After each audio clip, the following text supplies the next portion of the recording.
विजु जनता दलरू इस्तफा देइछन्ति जयपुर निर्वाचन मंडलीर वरिष्ठ नेत्री बिंदुराणी मिश्र।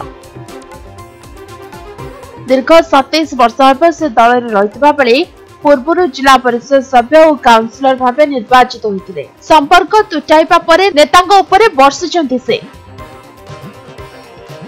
साम्बादिक सम्मेलन में श्रीमती मिश्र कहते परिवारवाद को गुरुत्व देउनाई बोली कुआଯାଇଛି, किंतु 25 वर्ष धरि गोटे परिवार सदस्य को ही टिकेट दे आछि। एपरि स्थिति रे दल तांको परि शृंखलित कर्मी को कथा केबे भी बुझिबनी बोली से कहछन्ति। बिजु जनता दल गठन दिन ठारू ही मो बिजु जनता दल रे रहि आछि।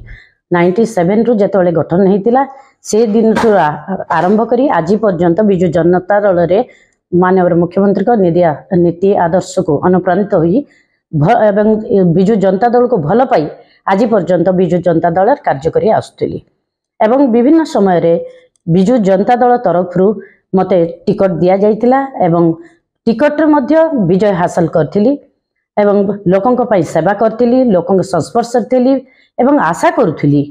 वर्तमान जो महिला जयपुर विधानसभा सीट महिला पई उद्दिष्ट करा गला यह आगु चर्चा हेतिला जे महिला पई यह उद्दिष्ट रखा जाइछि एवं जेहेतु मु विगत दिनरू बहु वर्ष धरी बिजु जनता दल कार्य करुली मोर आशा थिला एवं विश्वास थिला जे बिजु जनता दल एथर निश्चित रूपे मते से सौभाग्य दबो एवं से सौभाग्य मु प्राप्त करिवि बोली। जयपुर रवि नायकंक रिपोर्ट समय लाइव।